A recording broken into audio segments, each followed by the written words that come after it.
Bem-vindos! Esse é o Mergulho na Palavra, o podcast da Igreja da Família. O nosso alvo é ajudar a todos a manterem-se ligados na Palavra de Deus durante a semana, que é sempre cheia de trabalho, decisões, alegrias e dificuldades também. Aqui no Mergulho na Palavra, estamos estudando com o nosso pastor Lécio Dornas uma série com o título A Bíblia, Livro por Livro. Exatamente! Cada semana o pastor Lécio fala sobre a essência de um livro da Bíblia. Junte-se a nós nessa jornada. É fascinante!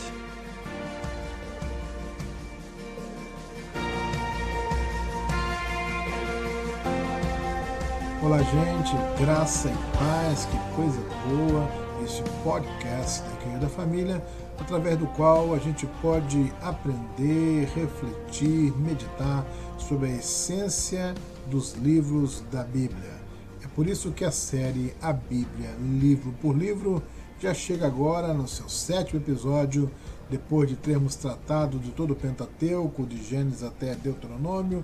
Começamos na semana passada com o livro de Josué e hoje vamos olhar de uma maneira muito atenta para o livro de Juízes, o 7º livro da Bíblia hebraica, cujo nome no original, Shofetim, seria bem melhor traduzido por libertadores ou salvadores, posto que Juízes leva a nossa compreensão mais para o ofício daquele que governava, que liderava, do que necessariamente para a sua missão libertadora. E esta é, na verdade, a missão principal de cada um dos juízes.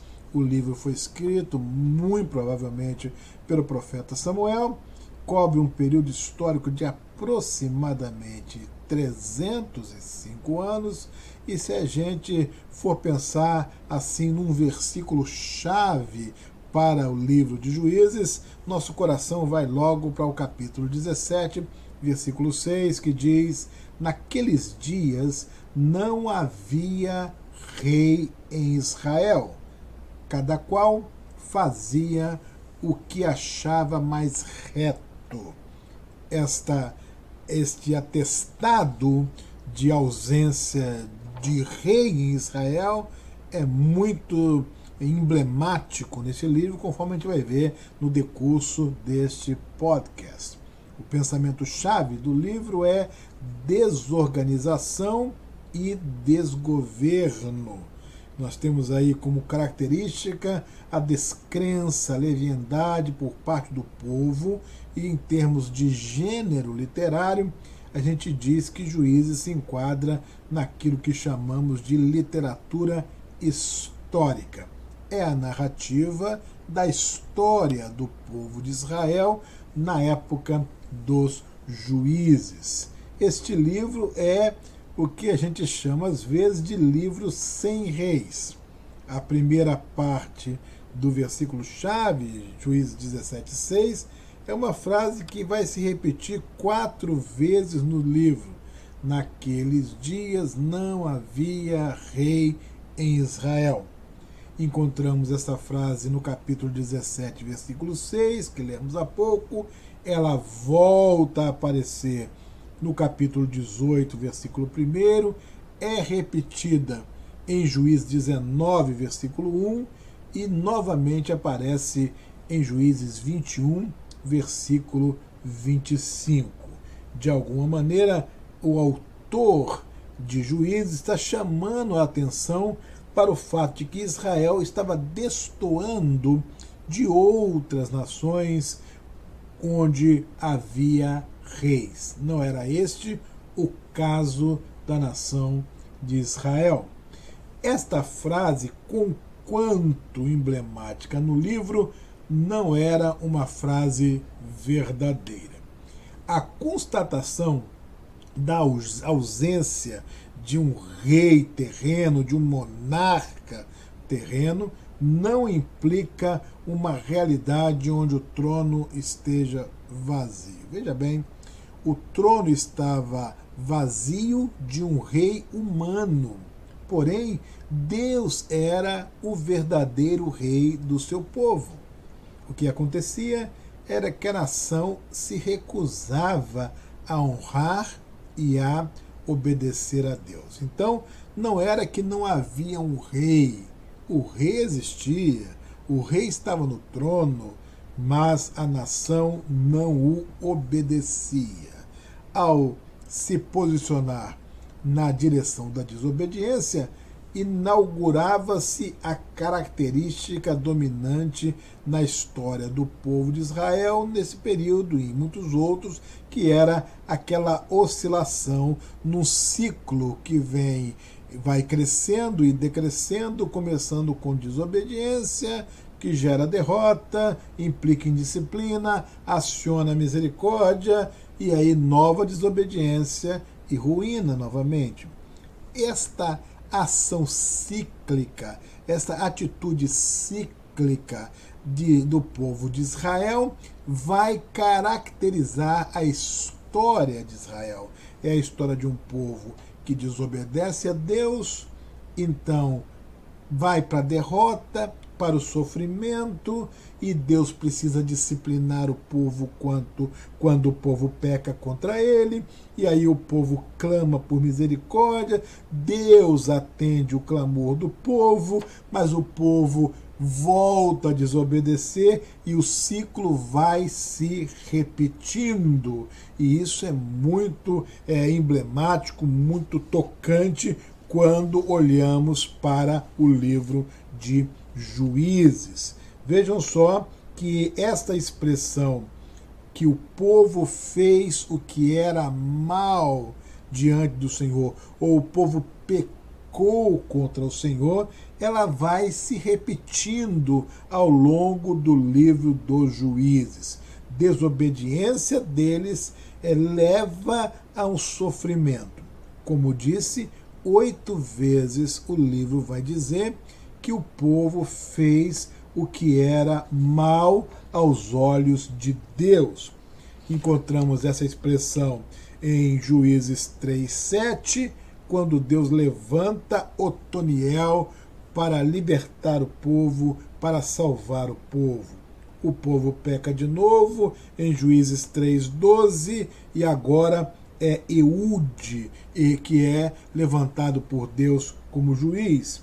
Em Juízes 4:1, novamente, depois de pecar, está em ruína e ser disciplinado, o povo clama, Deus levanta Débora para liderar o povo como juíza. Em Juízes 6:1, é Gideão, que é erguido juiz depois de novamente o povo fazer o que era mal aos olhos de Deus, depois de liderado de maneira extraordinária por Gideão, logo após a sua morte, Juízes capítulo 8, versículo 33, o povo volta a fazer aquilo que Deus não aprova, volta a pecar contra Deus. Deus vai levantar Abimeleque como juiz. Em Juízes 10, versículo 6, novamente, depois de um período de fidelidade e obediência, o povo cai de novo no pecado e vem a ruína, vem a disciplina de Deus, e aí vem o clamor e Deus levanta Jefté para liderar o povo, e o povo vai indo bem até que de novo o povo vai para o pecado. E no capítulo 13, versículo 1, o povo de novo é delatado como aquele que fez o que era mal aos olhos de Deus, até que o Senhor, depois que o povo clama, levanta Sansão como juiz de Israel.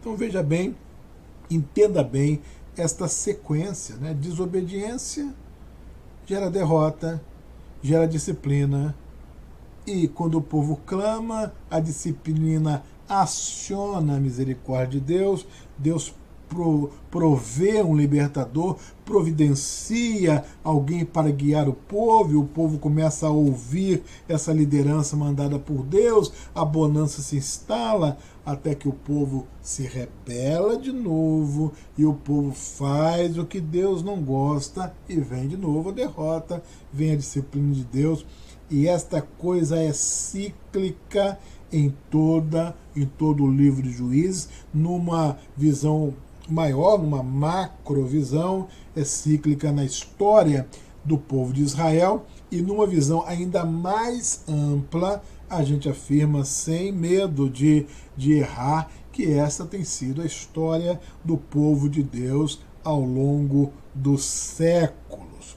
Enquanto o livro de Josué, lá Deus estava com a nação inteira, ao tempo em que eles conquistavam a terra, no livro de Juízes, Deus se afastou da nação, embora tenha dado vitória a indivíduos que ele chamou, capacitou pelo seu espírito. Olha que coisa interessante, a vitória é dada ao juiz, aos indivíduos e não ao povo, porque o povo ciclicamente vem fazendo o que é mal diante de Deus. Veja bem essa dinâmica, como Deus age. Ele disciplina o povo, mas quando os líderes, os homens, quando as pessoas fazem, algumas pessoas no povo fazem o que é correto, Deus honra essas pessoas. Isso aconteceu com Otoniel, Juízes capítulo 3, versículo 10, aconteceu com Gideão, Juízes capítulo 6, versículo 34, e aconteceu também com Jefité, Juízes capítulo 11, versículo 29. 13 juízes são nominados neste livro. Houve 7 apostasias, 7 opressões por 7 nações e 7 livramentos. Em Juízes, capítulo 2, do verso 16 até o verso 19, está o melhor resumo da história de Israel neste período.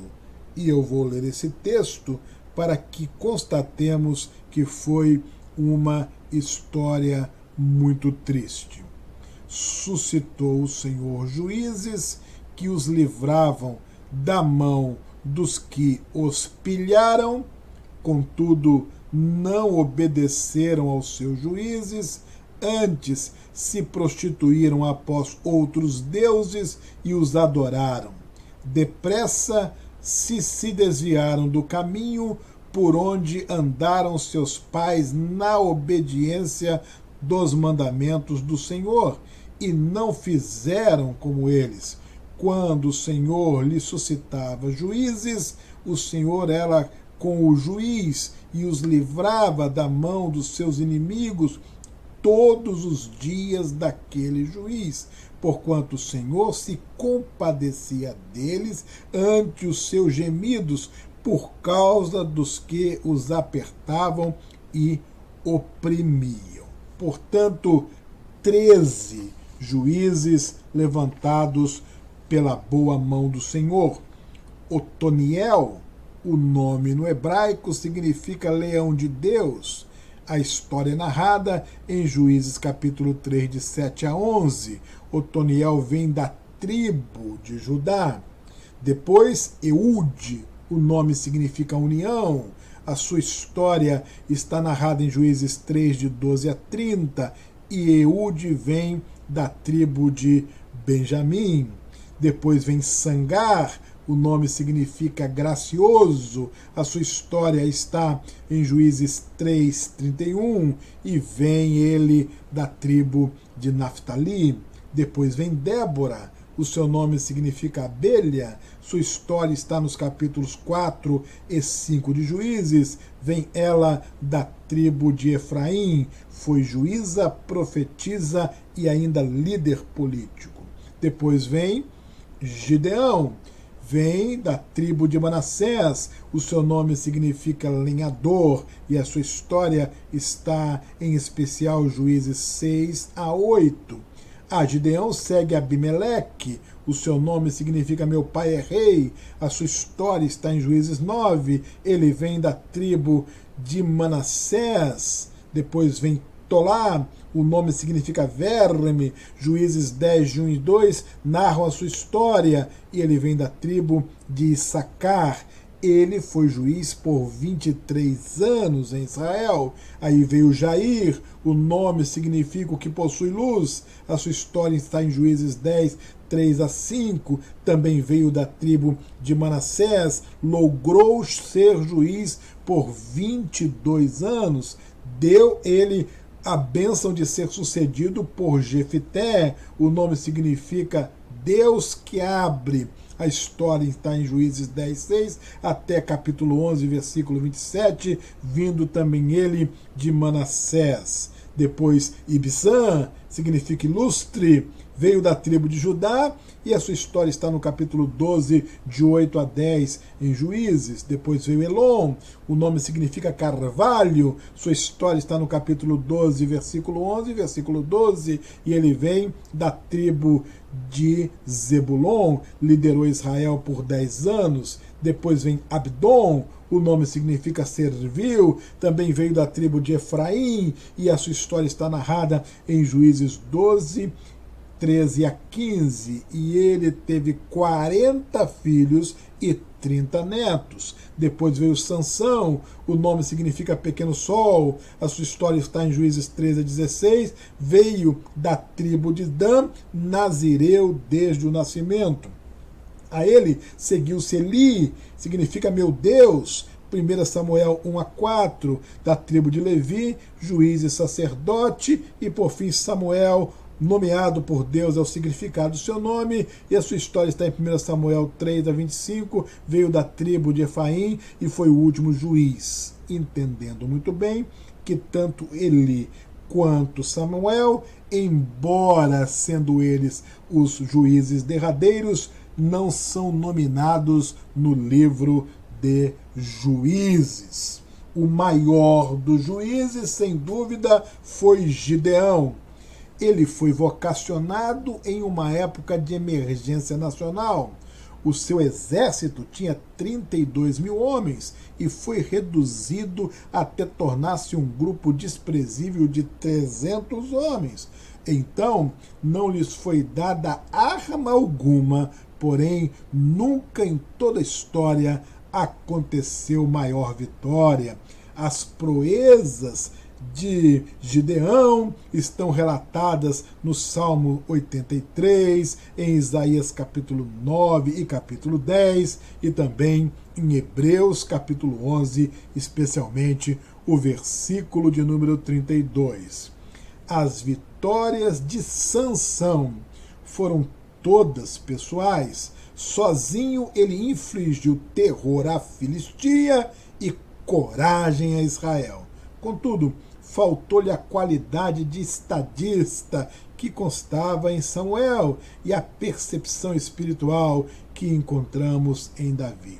Seu grande problema foi vencer a si próprio, seus apetites e suas paixões. Todavia, ele teve fé em Deus e foi imortalizado na galeria dos heróis da fé, em Hebreus 11, 32. Agora, veja comigo, nós estamos vivendo hoje um período muito semelhante. O povo de Deus, no geral, não parece estar marchando de vitória em vitória. Somente alguns aqui, outros ali, nichos acolá. Deus vai permitindo servos escolhidos através do seu Espírito a realizar grandes coisas para a sua glória. Não haverá paz verdadeira até que Deus seja honrado, seguido e obedecido como rei. Esse é o alerta do livro de Juízes. Deus é rei, é soberano, e para sermos bem-aventurados, felizes, precisamos obedecer ao rei. Precisamos honrar as pessoas que o rei coloca na liderança. É preciso que nós reconheçamos o modo como Deus escolhe agir no meio do seu povo. No século XXI, o nosso desafio é obedecer, é honrar a Deus, a obra de Deus e aos servos do Senhor. E é por aqui que ficamos no podcast da Igreja da Família nesta semana, sempre dando sequência à série A Bíblia, livro por livro. Assine o nosso canal no Apple Podcast e siga-nos no Spotify para ser notificado dos próximos episódios. Até a próxima semana com mais um livro nessa jornada extraordinária. Muito obrigado e até lá. Obrigado por se conectar com a gente através desse podcast. Todos os domingos, às 6:30 da tarde, a Igreja da Família se reúne presencialmente em culto público no seu templo na 300 Main Street, bem no centro de Windermere, Flórida. É claro que todos estão convidados para nos visitar no nosso culto dominical. Fique ligado, cada segunda-feira, o Mergulho na Palavra chega pelo Apple Podcast, Spotify, YouTube e todas as outras plataformas, e fica gravado para ouvir quando for melhor para você. Até semana que vem.